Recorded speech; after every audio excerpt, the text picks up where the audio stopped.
Okay, I have clicked record. This is, it is what it is. Um, I'm going to pull up It'll my be document real quick. okay. Do you want to go ahead with your first insight from the takeaways from the readings? Yes, I can. So my first one was one of the quotes, and it kind of says the conversational safe place is established with three discussion guidelines: listen patiently, listen actively, and police your voice. The first few weeks of school should be a training camp to practice these skills. That was my first takeaway or insight. And how do you feel about it personally? Like, I thought, and I think I wrote further down, like I feel like that's very, very important to like teach us at the very beginning and try to like make it like a training camp, like you said, or whatever. mm-hmm. I think I just said earlier or later on too that like it depends on the age, like how much time they're gonna need to like get stuff like kindergarten may take a little longer. As they get older, like I feel like those guidelines should be set throughout past years. But for sure, like setting up your like expectations and what you think. I think it would be good to like set that as like a training camp to Yeah, teach them how to listen and listen to others and that kind of thing. I agree. And I think that was part of my first takeaway as well. So I put in demystifying the safe space, Matthew K says, first we must commit to building conversational safe spaces, not merely declaring them. The foundation of such spaces is listening. I put, this is important because it implies that there is work to be done to create a safe environment in your classroom. It says to me that you can't just say your classroom is a safe environment and expect it to be like that. Kay also says that we must start with listening. And this says to me that a student will feel more welcomed and feel more encouraged to share when they know that what they are sharing is truly being listened to and not just heard. Love it. What grade? I'm in second. So when reading this, I was like, oh, that would be, they're 6 and 7, 7 and 8. Um, I think it would take some real work to create an active listening environment because we have kids that get so excited that can't hold it in or that have to raise their hands so that I know that they're gonna, that they'll have an opportunity. So I feel like this would work really great in a middle school or high school setting, like excellently. It would work really well. But I think it would take a lot of work in elementary. Like we're several weeks in and like we're still trying to like Oh be like, gosh. hey, like calm your body, like stop waving at me or like Yeah, for me, it's my kids want to come up to me to tell me something. And so we're still redirecting, go back to your seat and raise your hand, and then I'll answer your question. And that takes up a lot of our day because it's like they still have the question, but I'm not going to answer it until they sit down and raise their hand. Um, yeah. so, what was your second insight? Okay, so I just kind of went through each thing that they listed, and I said, for number two, I put listening patiently. Students need to be focused on what other students are saying. Like when they're speaking, they need to be listening to them. They should not have their hand up, and like we were just talking about, they should not have their hand up and waving around to be called on next. Teachers should model what it means to be a good listener by like nodding, eye contact, smiling, that kind of thing. So I feel like just having them engaged in not just like what you're saying, like as a teacher, but what everybody else is saying. Just kind of like you were saying, like for us, like meeting for class, like I learned a lot from y'all. Same thing. So they could learn a lot from their peers. And if they're standing up, waving, and like pick me, like I want to answer, they're missing on what their peer is saying. So Right. just And that makes such a good point. They're so focused on the thing that they want to say that they're not even hearing what's being said in front of them. Now, I did see a really good example the other day. I was so proud of my students, and I remembered this reading, and I was like, yes. We were doing a read aloud because we were testing or something, and we just had a few minutes of downtime, which we never ever have. But we were doing a read aloud, and I don't know if you've read The Sour Grape, but it's about a little grape that holds grudges and is real sour. And anyway, we read it. Well, then I'm like, well, I'm going to ask educational questions about it. We're not just wasting time.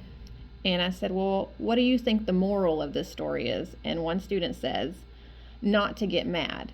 And then another student said, well, it's okay to be mad. And I was like, okay, we're about to have a conversation. And I was like, why do you think it's okay to be mad? And so then she starts talking. Then another student started talking to, and they were talking to each other. And like, it wasn't about me anymore. And I was so happy, but they were also waiting their turn and having like a legitimate conversation. And I was like, okay, all right, social skills, we can do this. So my second insight was about the questionnaire. Did you do the questionnaire?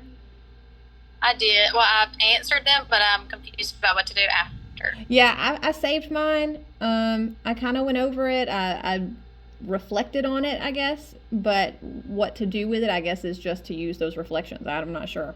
So I put that my strong skills for listening are in problem solving, and that's usually because when I'm listening, I'm comparing things to what I already know or trying to make a connection somewhere. So when I'm listening, even to just anybody talk, I'm like, what do I already know about that? What do I want to know more about that kind of thing?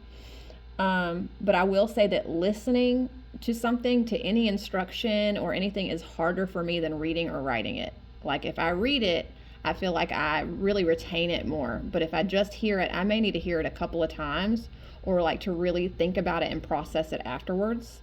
But I know that that's like a growing point for me. I need to make sure that I'm really focused and intentional when I'm listening.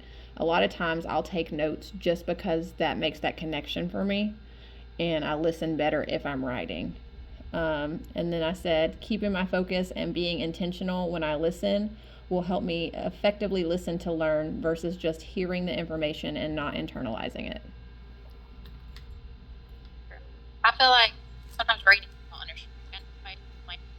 sometimes, like if it's like above my head or whatever, but I feel like I'm better at like listening, where you're more like you want to read it and like process it on your own time or thoughts or whatever. So that's interesting that we're opposites like that.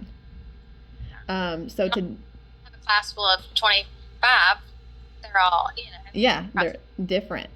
Today we were testing, and it was a numeracy test, and this is our first year ever doing it in Vernon Parish. And I'm testing the kids, and some of these questions I'm thinking, if somebody just asked that to me, it's going to take me a minute to answer them. Like I would prefer for them to ask me and me be able to write it down and look at it before I answered it. So I'm feeling bad for some of these kids, because if they're like me, I'm an adult, and if somebody asks me a math question, I may be able to just shoot it right off. Oh Lord, my lights just went out because they're motion detected. So I'm sitting still. So we're just gonna hang out. But anyway, so I felt kind of bad for my students, because I feel like, especially with math, I would like to see it written down versus just to hear it. Right. Yeah. Okay. So here, because I really need 4, I did the active listener and the pleasing your voice. So I said conversations are meant to be built on, which requires active listening. Matthew K gave a great example of how to be an active listener. Student notebooks or journals are a way for students to jot down what they hear their peers say that intrigues them. It's also a great way to build on conversations. So like you could always, we were talking about this a couple of days ago, like turn back and be like, okay, you said this, and now that we know this, we can build on different conversations. But I just thought that would be harder for younger grade. Really good for like middle school or 5th, 6th grade, whatever. Yeah. What grade are you in? 3rd. I'm sorry, I didn't mean to interrupt. Go ahead. Okay. And then I also said that Kay suggested that after asking questions, students talk to other students by turning to the class instead of the teacher. So like if you're calling on a student, instead of them telling you, like tell the class what they think or how they know the answer or whatever. What you say, what are you saying is good. It's not just good for me to hear, but let's let everyone know. So like that's what he kind of said in his writing. I said we use turn and talk or shoulder partners for peer conversation, but this is another way for students to build on bigger conversations. I liked that a lot too, and I think that it helps students to take ownership of their ideas. So they're not just telling me, they're not just being bashful or kind of whisper talking. How our quiet kids do. It teaches them how to be a presenter and maybe could knock off some of those nerves that they have about answering out in class. This is on topic, but it's not, it's like linear to the topic. It's not connected completely. In third grade, do y'all switch classes? Do you teach a core subject, or what do you teach? We ELA and science, and then we do math and social studies. Okay, so you are majorly doing like ELA and science throughout the day? I love third grade ELA. Okay, that's off topic for real though, but that's where I was last year, and I really loved it. Do y'all use guidebooks? Yeah. Yeah, I loved it. So the CKLA is a whole new world for me, and it's a lot. But anyway, so my third insight is I said, according to Demystifying the Safe Space, listening actively can include listening patiently, listening actively, and policing my voice. This can look like remaining quiet and giving the student space to speak without rushing them or allowing other students to rush them, writing down ideas that I hear that contribute well to the conversation, and allowing the student to realize the whole class is their audience and not just me, the educator. So that really connects to what you just said, really. I love the idea of journals. Now, we're not strong writers yet, but I know where they got to be for third grade, and I know they have to get some skills. So I think that it would be a really good idea to take notes as we have conversations. Another problem that I would see to facilitate that would just be timing. I don't know if you run into this, but every single minute of my day is scripted. Like, we don't even have transition time built in. We don't have bathroom times built in. Like, we have to kind of get it where we can. And so taking that time would be so good for my students, but it's just like, what would I be taken from in order to do that? Because even writing one sentence is like crazy, like the amount of time that they take. They don't really know how to spell. Like, we're still working on spelling with some kids. Right. Like, we had to do our first like paragraph the other day, and I was just like, we're never gonna make it through the day. Like, we're never gonna get it. So yeah, I think writing one sentence would be helpful, but like you said, I just know. Maybe we could start with teaching them how to respond orally. Like, let's say I have a student that responds to a question, and then I call on another student and tell them, I want you to say, I like what so-and-so said because, or this connects to what so-and-so said by. And then if we teach them how to respond to that, then you can maybe build into writing by the end of the year. Yeah, I agree. I definitely think it's done in steps. We talked about at the beginning that it takes a lot of effort, and I think that in order to really get this done, I think it would take a good amount of effort over the year. Like, it's not going to happen overnight for sure.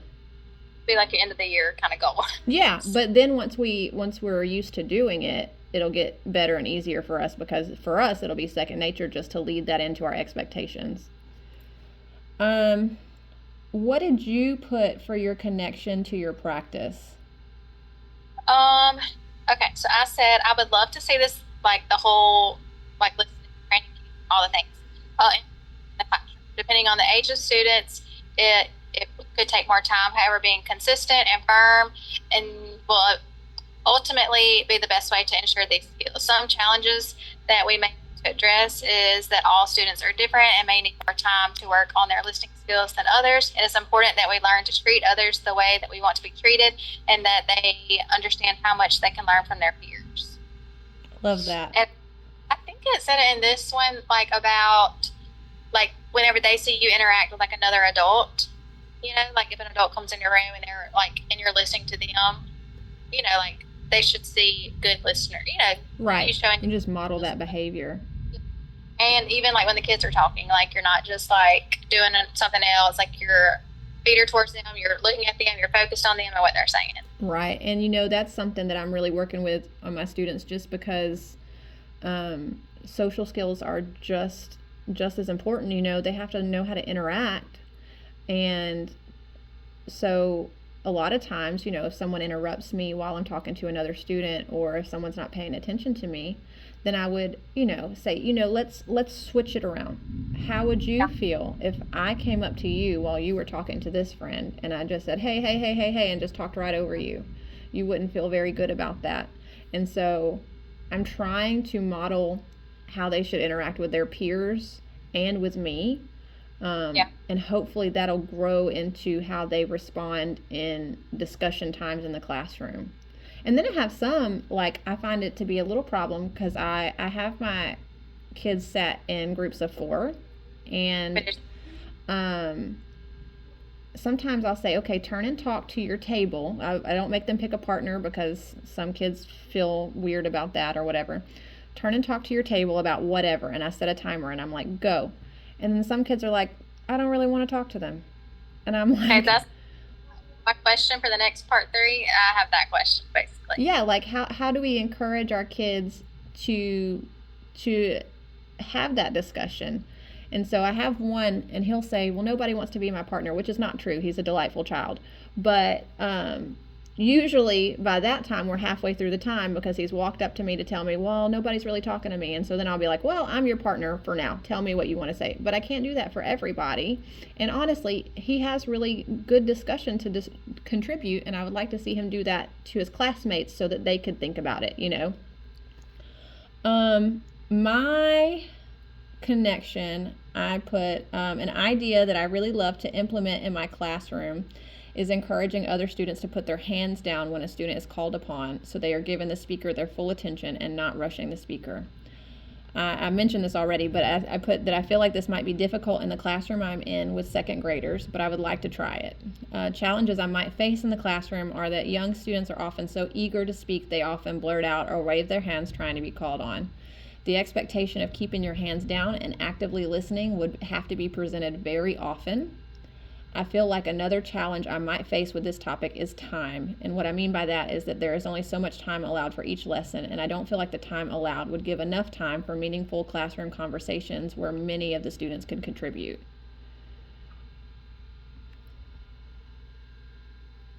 Yes, I agree.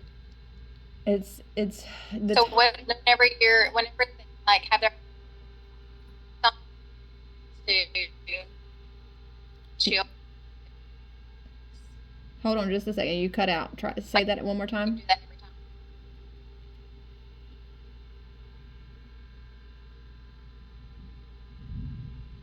I lost you. Can you hear me? I can't hear you. I think that your actions and your voice are disconnected a little bit. Can you hear me? Yeah, I can. Okay, now you're caught up. You're not lagging anymore. What did you say right before all that? Like about whenever a student's answering and they have their hands up and they're like shouting out, do you make a point to like tell them to sit and listen to their peers repeatedly all day? Yeah. Yeah, I feel like, I mean, with anything, with any new expectation, it's just got to be repetitive. But it's not that I mind the idea of repeating it because I'm repeating all of my expectations all day long anyway. But it's how much time is that going to take from the lesson, especially with my lower learner kids that I really, have to pull and work with. Like, are they going to still get what they need if I'm taking this time? And are there going to be enough kids that get to contribute in a meaningful way?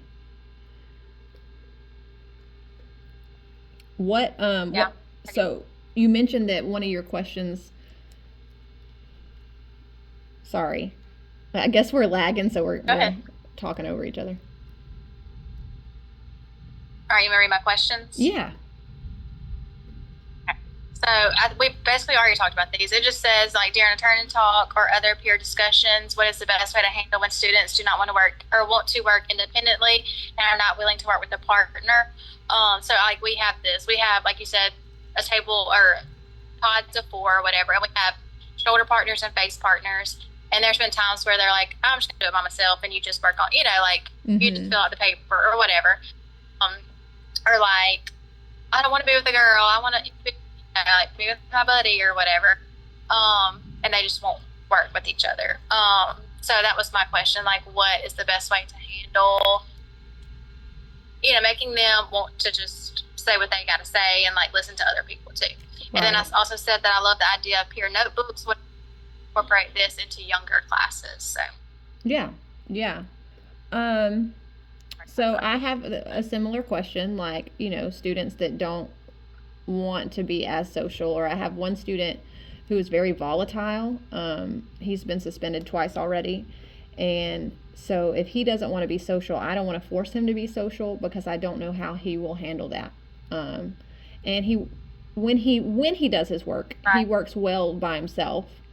But like I said, when you have kids that could contribute meaningful conversation, you really want your other students to hear what they have to say. Like, this child is super smart. Like, I want other kids to hear his ideas because he has critical thinking. Like, he has great critical thinking skills.